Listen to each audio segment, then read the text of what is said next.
Sisters and siblings, welcome back to Sista Brunch, the podcast that celebrates Black women and gender-expansive people thriving in entertainment and media. This is our 5th season of Sista Brunch. So if you're just learning about us, you can see all of our previous episodes listed on Apple or Spotify podcasts or wherever you listen to your podcasts. And you can also head to our website, sisterbrunch.com. You can read the transcripts from all of our shows and sign up for our newsletter there. We have another wonderful guest today. We will get to hear their storytelling journey and hear their advice to their younger selves, plus whatever may come up in our conversation, as always. So with that, I am so happy to welcome Seyi Adebanjo to Sista Brunch. Welcome, Seyi. Peace. Thank you so much for having me here. I'm honored you reached out. Absolutely. I'm so glad to have found you. Our work is so aligned. Your work is very aligned with Sista Brunch and also all that I do in my productions. So the way we love to start our podcast is to ask our guests to share their journey of whatever brought them here today. So you can go as far back to the ancestors, as far back as you'd like, to tell us what that about that path that brought you to being here today. So the path that brought me here today it was divinely sanctioned. I'll say it like that, right? Because I'm Yoruba by birth and calling. And so my peoples and myself are from Nigeria. Yes, I have a New York accent, that happens. So it's like I have a hybrid identity. I was born in Nigeria and then I got brought to New York. And so I think there's always that place of in between that exists for me, not only as my identity in terms of like where I'm from, where I was raised, where I was born, and all those things that overlap, you know what I mean? But also my identity as somebody who's queer and gender diverse. And so there's like that continuation of the space of the in-between that happens in my life. And sometimes there's an easy place to be and other times there's not in this binary world, as you can imagine. And so that was part of my journey. And in thinking about in terms of filmmaking, I've always been an activist. Like even my mom was like, back in Nigeria, I would be advocating for things. And I'm like, okay, I don't remember, but thank you for telling me. And so that's just been my spirit of birth and calling. And I actually went to the University of Minnesota. Right? Okay. This little black body in Minnesota. You can imagine that, right? Oh, good. And so, I know. It's been a journey. So were you out by the time you went there?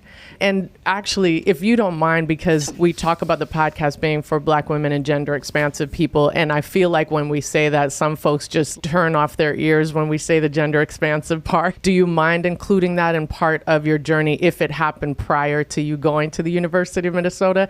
And did it have any connections to you as a filmmaker, you as an artist? There's a little bit of both, so I'll share some. Okay.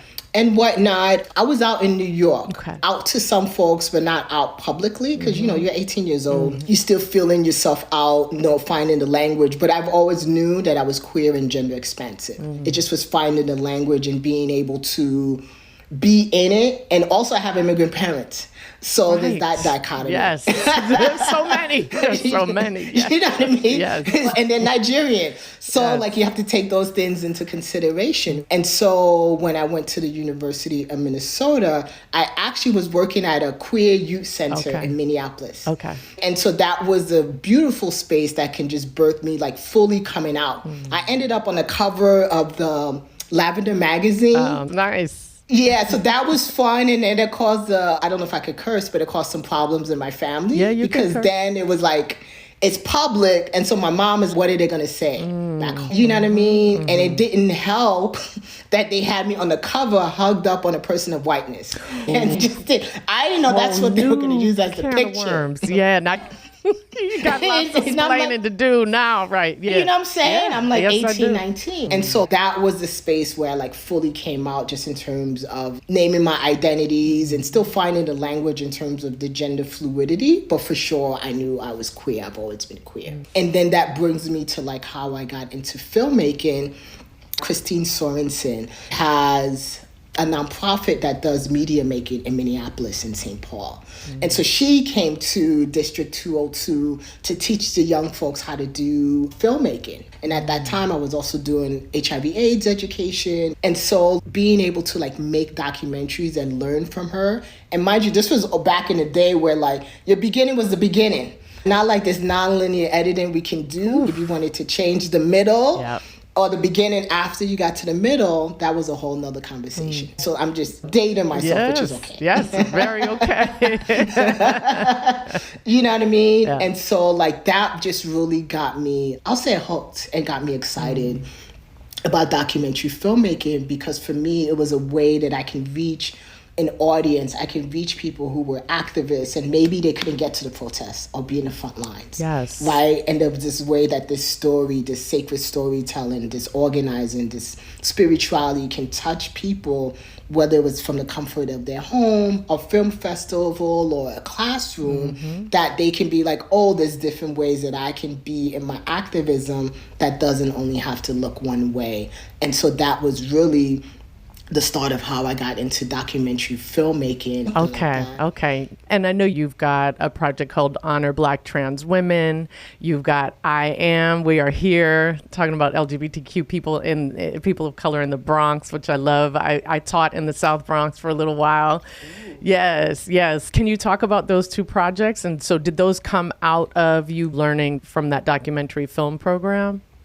I will say so, and then a little differently, because I did that in Minnesota, and then I went back to New York to really look at building my career as a filmmaker. Ended up in an MFA program, and I had to do other things to pay the bills, as you know. And so I couldn't do filmmaking the way that I wanted to. Yeah. And so after running a nonprofit, also in the South Bronx, and looking at, okay, how can I get back to making sure activism is at the front of what I do. And so I was like, let me make sure I be active as a filmmaker again and use that as a tool. And so when I did I Am, I really wanted people to know that there are people who are thriving, who are their full selves, who are having joy. Yes, there's white supremacy, there's homophobia, there's transphobia, and patriarchy, right? All those things exist. However, that is not the sum of our identity. And with I Am, I wanted people to see people being like happy and talking about what joy looks like. And so I filmed that as part of Bronx Pride. I know I needed it and other people needed it because it was just constant death that we were hearing. And then it was also a different way of me making films because I was using photography and it became multimedia, right? Okay. And then really started getting into more of the lyrical style of how I just create my work. And then it was a couple years later that I did Honor Black Trans Women. Unfortunately, there was another murder that took place in New York, and it was having a visual to look at, like, how do we honor people and what would it look like if we honored Black trans folks, right? And instead of, like, the violence that happens to us, let's honor people and put them at the center and look at ritual, because ritual is also part of our organizing.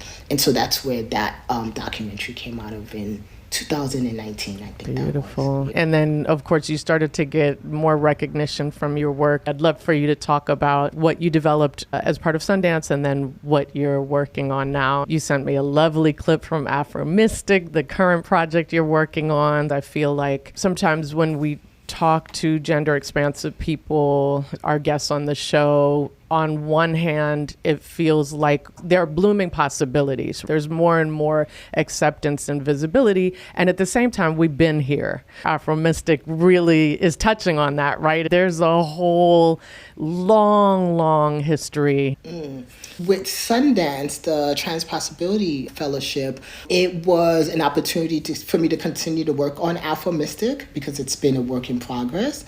And what was great is that they really had us with some industry folks who were either trans masculine folks, trans women, or gender expansive folks, and had us come together as a group to talk about our work and to talk about that space of like authenticity and accountability when we're making these works, especially as folks or gender diverse folks, right? And it was also an opportunity to hear some of the challenges that people go through, but how they've been able to find solutions. And so I found that it was really a nurturing space and it was important. You know what I mean? Because what I had been experiencing is that with AfroMystic, which is basically queer and trans or racial storytelling, in the United States, in Nigeria, and Brazil. Yes. And it's my first feature-length film. And it's lyrical, it has animation in it. And I just was experiencing a lot of no's. Mm-hmm. And the opportunity with Sundance to be part of that fellowship helped for us to have those conversations of how do we just continue to have confidence in ourselves and to do this work that's so much needed. You know what I mean? And so that's the things that I've been like workshopping and continuing to build off. And also really, if I step back, the core of my work is really around community making and upholding community and really looking at like how there's like space for us. And as part of the work that I do, especially with AfroMystic, is that it's telling this very African story, this very Black story, this very brown story, right? From people who are of these spiritualities and who are queer, who are trans, who are gender diverse, and also having me as a director tell that story, right? Because even though there's been more opportunities for there to be trans directors or gender expansive folks, we still continue to see a lot of people of whiteness leading that charge. Absolutely. Getting the resources, leading the charge, all of that. Yes. Yes. You know what I mean? And so we talked through some of that at the Trans Fellowship, and also as I looked at how I'm just making sure that I continue to do this work. Because for me, I was like, it's important for this work to happen regardless of the recognition. You know what I mean? And that's where I come back to community. That's us. 5 seasons in, and we just call ourselves the little podcast that could. Absolutely. Because, you keep doing the work no matter what, because community matters and because they haven't recognized the value, the gatekeepers, because this is not their experience, or at least they have not been able to recognize it as part of their experience, right? Peace, this is Seyi Adebanjo, and you're listening to Sista Brunch.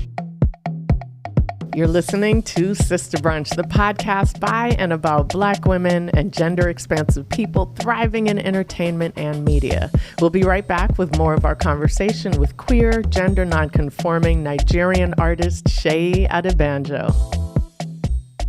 We're back and we're so excited to share more of our conversation with Seyi. Spirituality is such a big part of your work. Can you talk about why that is, how it drives you, and even define some of the spirituality for us that is specific to your work? At the core of what I've always been doing is building spirituality and social justice. And maybe saying as a reclamation comes to mind, right? Because if we think about our indigenous cultures from wherever we are in the world that we're indigenous to, we've always had spirituality, and it's always been a practice to organize and create our communities. Yes. Right? It's like really like that Western lens that has to separate the two. That you can't be an organizer and spiritual at the same time, right? You think about the Haitian rebellion.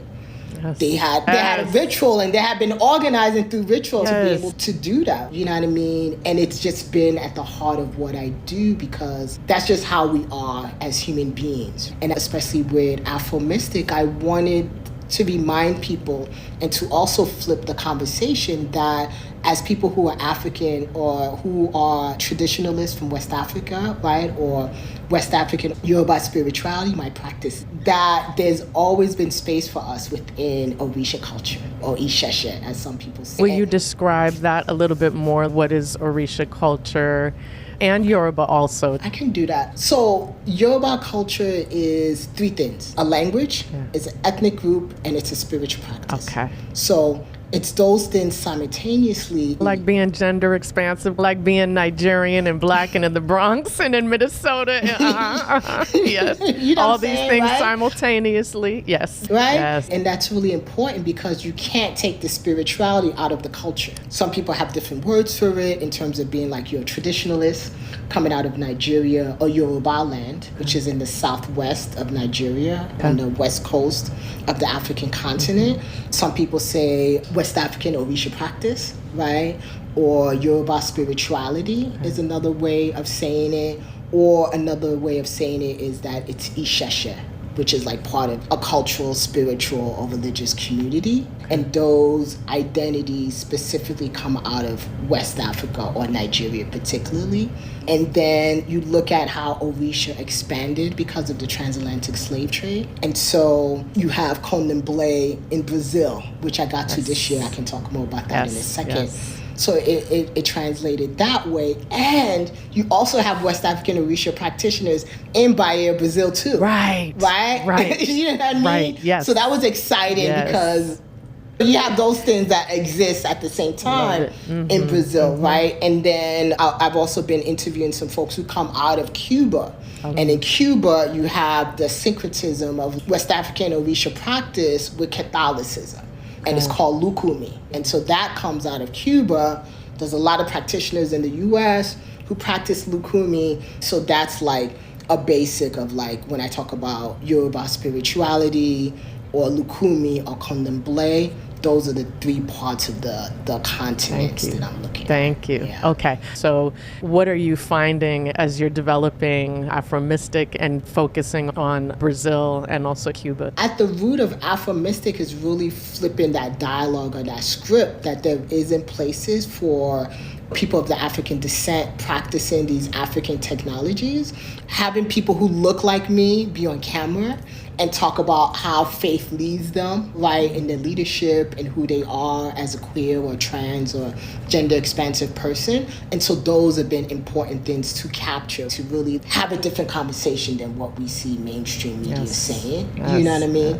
And so when we went to Brazil, which has been like I don't want to say lifelong, but it's been like many moons coming of being excited and wanting to get to Bahia for many reasons, not just the culture, the food, and also thinking it has the largest descendants of Yoruba people outside of Yoruba land. In Bahia, and specifically in Bahia, right? Yeah. So you have this very African culture that's not just like Yoruba folks, but other African identities there. And so it's really important to get there. And so when we got there, we were able to see people who did practice traditional Yoruba spirituality there. So that was beautiful to see. And then we also interviewed folks in Candomblé, and specifically the Candomblé that's mixed with some indigenous practices and also mixed with some West African practice, right? I learned like there's three different types of Candomblé. Candomblé from the Congo, Jeji, and there's Angola. You know what I mean? Yes. And so I'm learning all these things through research, and it just was really wonderful to see how people were able to talk about who they are in their practice and how their Candomblé temples know who they are, right? Whether they will use the word queer or trans or gender expansive all the time, they show up in their full selves. And their houses support that. So we were able to document some of that. And then we were also able to document some people who like, some of these homes or these houses, these temples in Bahia, not that they are necessarily discriminating, they just haven't had public statements saying where they stand when it comes to like queer and gender expansive folks. And people really pushing back to say, what's happening, right? Are you for us in some of these temples, or do we have to start our own? And so you see some of the old school temples having to figure out how they're going to make public statements, even though they're already doing the work. Right. And so there's that mix of that, right? And also there's a mix of the temples who are like, you're gay, you're queer, get out of here, right? That also exists. I'm not saying it's perfect. So you have all these things happening. We were able to like see that in different parts of Bahia and capture that. And then what was really exciting as we got to Brazil is that it was the 100-year anniversary of the Iyamija festival, right? What's that? And listen, so she's beautiful, right? So so there's like very many complications. So that's why I go because Yamaja in Nigeria or Yoruba land is a river deity. And so when she went over to Brazil, in some parts she became the ocean. And there's different stories on how she became the ocean. And is Yamaga part of Yoruba or part of Candomblé or all of the above or a separate deity? All of the above. Okay. But then that's where it becomes the complexity of there still is in Bahia people who honor her as the river. Hey family, it's Fanchen and you're listening to Sista Brunch. We'll be right back, and during this quick break, if you haven't done this already, you know the drill, you know what I'm gonna ask you. Go ahead and head over to Instagram and follow us there at Sista Brunch Podcast. Because in Yoruba land, she's the river deity. Okay. However, at the 100th anniversary of the Iyemaja festival, she's celebrated as the ocean also. Right? And so both rituals happen simultaneously. You stop it with all of these. You keep forcing all of us to be like, it's multi-layered. That's all. You know all your work is, right? It's multi-layered. It is not binary. It is not singular. Yeah. It is not essentialist. All of this is ourselves, our beings are multi-layered. And we need liberatory practices so that all of us can live all of these multi-layers. There's no reason why we should try to put a barrier up for somebody else to live those layers. And by not doing that, we get to live our own, all our own. Which is what it's about, right? Yes. As we liberate ourselves and others, the whole world becomes liberated. Seyi, what is your what I mean? approach to the barriers, especially, and I'm asking on a personal level too, because this work is hard. Trying to get funding, trying to get support, feeling like we have to even justify our existence.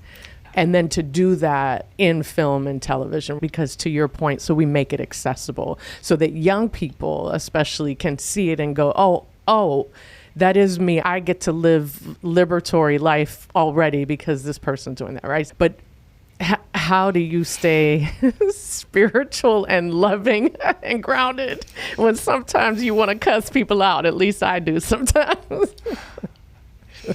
It's both end, right? Because I am also a human being. Right. I'm a special person and I'm a human being. Right. And so lots of it is like many moments of having to breathe because people are bringing in their perspective of their worldview or their homophobia and violence. And then there's other times when maybe I'll educate, but not to everyone. And for me to really stay grounded, part of it is making sure I'm doing my spiritual practices. Okay. You know what I mean? Which I'm human, so I fall out of too. And then the other part is just making sure I stay connected to the people that love me and being really intentional that I have a specific set of people. There's 3 of them that I know are like my best friends that I reach out to. And that helps me because it is really challenging or isolating. And then also knowing that the work that I do is important and that it has to get done. And I'll give you this example of like, again, I'm in Brazil, never been to this country ever in my life. We're at this festival, the Iyemaja festival. Hundreds of thousands of people are there. And out of nowhere, this person is, hey, I know you. And I'm like, maybe you saw me on YouTube. I don't know. Yes. I'm not my from Lavender here, right? magazine cover from back in the... Thank you. Thank you. Right? You know what I'm saying? And so then they're like, oh, you did a film about Nigeria and your grandmother's. And I was like, oh, my great-grandmother, because I had done another documentary, which is at the foundation of this queer and Orisha storytelling, called Oh Yeah, Something Happened on the Way to West Africa. Yes. Oh, where I document going back home to my great-grandmother and the practice and being queer and gender-expansive. And that has gotten all over the place, right? And it got to this person who lived in Germany and was part of a screening committee to bring my film to Germany, right? So that the Black and queer and trans folks could see it. Yes. Right? Yeah. So that's one of the ways where it helps me not stay that could give that to you for a good year when that kind of thing happens. You're like, you know what? You can live off of that kind of energy and experience and acknowledgement of the importance of your work. Ultimately, that is the thing that keeps us going. Absolutely. Because that is why we're doing the work, as you said. Oh, my goodness. I'm so glad to know you. Okay, I'm glad to know you too. We're going to get to our signature Sista Brunch questions, which is that you and young Seyi are sitting down for a Sista Brunch or a sibling brunch. And we want to know, what are you both eating? What are you both drinking? And what do you tell them? Me and little Seyi, we are eating pounded yam. right? We're eating some efo riva, right? There's some goat there and some plantains. Yes. So that's what we're eating, yes. Right? We're eating Yoruba food. And I think we're just like sitting at a table. And so what my adult Seyi is saying to my younger Seyi or my inner child is to remember to believe in myself.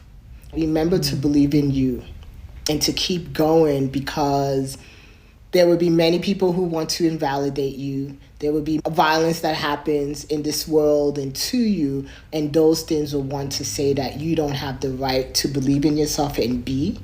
And I'm here to tell you, little Seyi, believe in yourself and keep going. You're going to have so many successes that are unexpected, right? Keep going, keep going, keep going, because it's about community, it's about you. Keep going. That's what I have to tell to little Seyi. And also to enjoy this food and eat all the time. Even when you're stressed, eat that pounded yam. Because you're not going to be able to find that in a lot of places where you go in the world. So eat it while it's in front of you, too. We wish you nothing but abundance, and we'll make sure we continue to support your work. It's so important. Thank you. Thank you. Thank you so much. Oh, my goodness, you all. I love doing these so much. What an absolute privilege to get to speak to and learn from our amazing guests. I know you are as impressed with them and inspired by them as I am. Please be sure to find them on their socials. Head over to our Instagram and find them there. We'll also be highlighting them in our newsletters weekly during the regular season and monthly during our hiatus. Please follow them and support their work. And if you reach out to them, which you should as well, let them know that you heard this conversation with them on Sista Brunch. A reminder that you can read the transcript of every single episode and sign up for our newsletter on our website, sistabrunch.com. If you want to see our faces, you can watch the full videos on the Trujulo YouTube channel, youtube.com/Trujulo Media, TRUJULO Media. And we are really, truly so grateful for your support by subscribing to our podcast, leaving us a great review, sharing it with your friends, family, colleagues, community. We appreciate you so much. Season 5 of Sista Brunch is brought to you by Trujulo Productions. Our show creators are me, Fanchon Cox, Anya Adams, Christabel Nsiabwadi, and Brittany Turner. Sista Brunch is a Women Make Movies Production Assistance Program project. We acknowledge that the land we record our podcast on is the original land of the Tongva and the Chumash people. That's for me, Fanchon, in Los Angeles. We cannot wait to see you next time. Take care, everybody.